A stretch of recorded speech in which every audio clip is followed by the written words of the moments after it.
Ya alhamdulillah, kalau penyakit itu kan dari Allah ya gitu kan. Jadi ya apa namanya, kalau updateannya alhamdulillah kalau untuk rahim aku semuanya udah bersih, sangat-sangat bersih. Terima kasih buat Allah, terima kasih buat mamaku, keluarga aku yang doain, dan juga teman-teman semuanya di sini, juga fans-fans aku yang nggak berhenti-berhenti doain aku. Alhamdulillah bagian rahim aku udah bersih semuanya, serviks nggak ada, apapun juga nggak ada di sana. Cuman dia lagi vacationnya ke pankreas gitu kan, sedikit, cuman lumayan nakal gitu kan.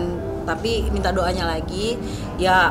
Alhamdulillah kita udah cek dari awal, kita dapat ceknya dan taunya dari awal dia masih kecil sekali. Jadi kita mau lakuin PET CT. Habis PET CT mungkin kalau emang harus diangkat kita angkat, itu aja. Minta doanya. Kalau untuk rahimnya sendiri sekarang udah sembuh semua, cuman masih ada di pankreasnya sama empedu sama autoimun. Marahnya itu pada saat tahu kalau dibuang dua-duanya. Aku marah sama dokternya gitu loh kan. Tapi emang nggak ada persetujuan saat itu? Enggak, karena kan bilangnya cuma satu gitu. Terus satu lagi mau diselamatin sama dia gitu. Tapi ternyata itu keputusan suamiku sama mertuaku, karena itu tuh sudah ada, cuman belum besar dan belum terlalu gede lah gitu.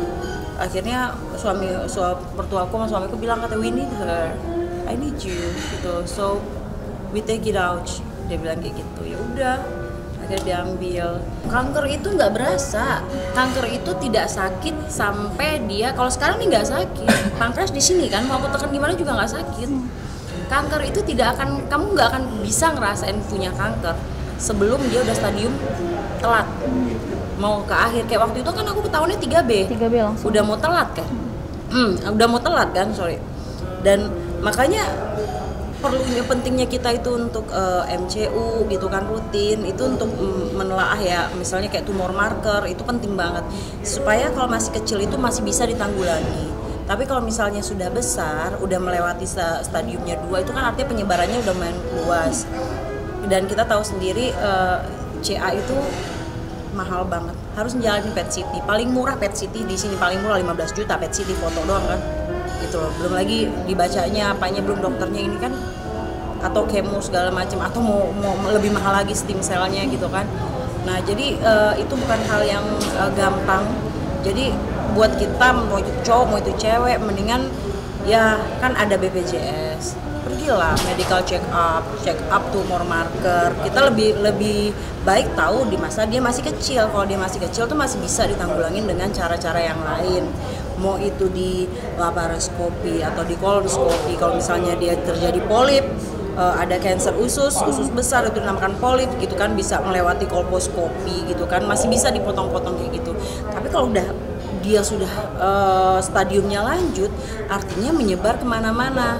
Beruntungnya aku pada saat itu bisa dibilang kanker aku bukan vital gitu loh, bukan vital kan, karena kalau yang dinamakan vital itu kan ya ibarat kata di ke otak, darah gitu kan. Terus kalau misalnya kayak payudara ataupun tuba falopi itu kan bukan vital, masih bisa dipotong dan selesai. Nah waktu itu kan sempat aku dikasih morfin terus kan gitu loh, dikasih morfin terus, sehingga tuh kayak kalau pakai morf aku bisa jalan kuat. Tapi kalau misalnya enggak, udah lemes lagi gitu. Jadi nggak mungkin aku liatin yang lemesnya, karena aku takut mama nonton, itu jadi beban pikiran. Jadi ya udahlah, nggak apa-apa.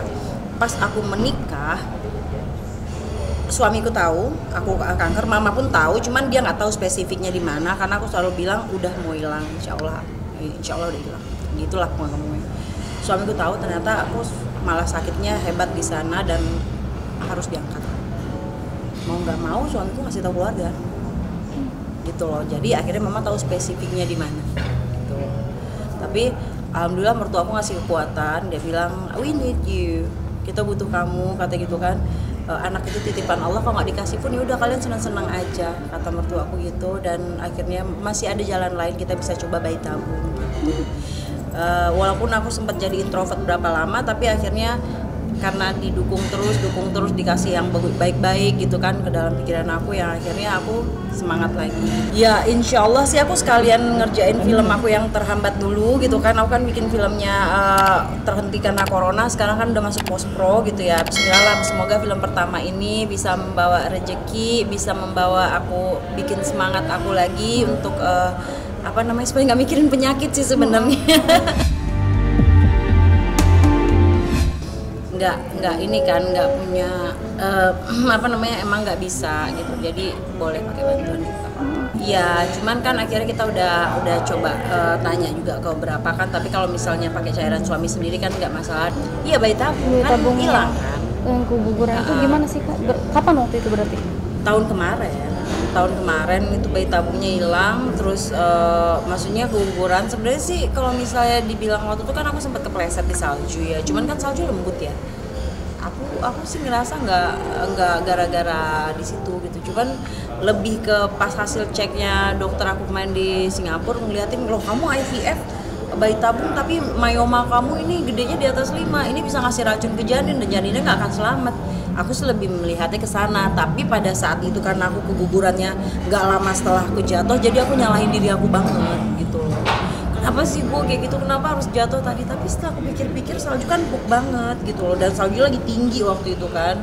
Aku cuman salah masukin kaki, ternyata aku pikir agak keras, ternyata dalam banget segini, jengkang ke belakang. Tapi aku rasa itu nggak terlalu fatal sih. Aku sempet mukulin diri aku sendiri, kayak gue udah bunuh anak gue sendiri. Serius sampai segitu? Iya, sempet kayak gitu. Udah tau bikinnya susah, maksudnya tuh bikinnya tuh kan nggak segampang orang. Perjuangannya luar biasa gitu ya. Perjuangannya kan gitu, suntik sana sininya, nyuntik sendiri, bangun jam segini nyuntik lagi, makan obat lagi, habis itu mualnya ininya, sakitnya, habis itu turun berat badan juga ya? Sempet turun berat badan juga. Iya, karena kan waktu aku makan obat hormon kan naiknya juga hebat. Ya kan, naiknya aku tuh sampai lebih berat aku dibanding suamiku. 76, suamiku 74 gitu loh. Cuman dalam nggak nyampe sebulan setengah lah turunnya dari 74 itu berat ke 52. Karena stres? Iya, karena lebih nyalain diri sendiri sih. Lebih kayak itu. Abis itu aku nghukum diri aku dengan nggak makan, dengan apa yang kayak ya udah nggak mau aja gitu, nggak mau ngapain aja. Aku bikinin makanan buat suami aku, nggak ngobrol. Bikin makan buat suamiku, aku naik ke atas duduk diam lagi gitu, kayak gitu aja setiap hari gitu. Habis itu aku taruh lagi makanannya, aku pergi lagi, diajakin ngomong apa, ayo oke, udah pergi, kayak gue udah males mau ngapain. Jadi perempuan ngapain lagi sih, udah nggak bisa punya anak gitu loh. Jadi kayak suamiku masih muda gitu loh kan, aku udah pada sakitnya nanti, mendingan ya udahlah sekarang gue lagi sedih, sakitin sekarang aja lah gitu. Mau nikah aja aku gitu. Dia nggak mau banget, dia bilang. Terus kalau misalnya gue tiba-tiba mandul mau ninggalin gue, dia bilang enggak sih, ya udah gue nggak kata gitu kan, kita jalanin aja.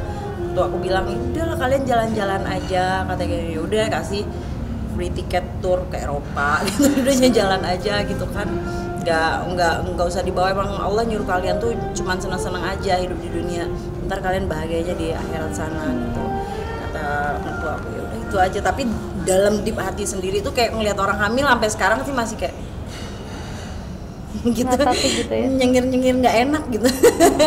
Niat mereka mungkin baik gitu kan, cuman makanya orang-orang kalau misalnya mendengar informasi itu jangan setengah-setengah gitu kan. Niatnya baik, Mbak, datang deh ke klinik saya ini urut, bisa orang kemarin tuh nggak punya anak bisa punya anak mas saya. Kalau misalnya ini kan udah dipotong salurannya, gimana punya anak diurut gitu loh kan.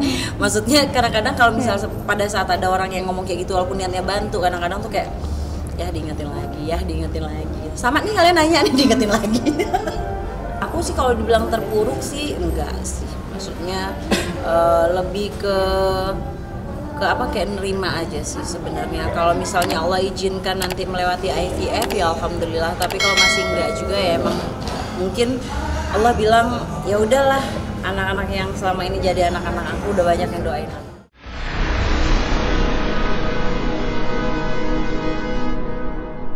Jadi jangan lupa untuk subscribe Cumi Cumi. Ditekan ya tombol lonceng merahnya.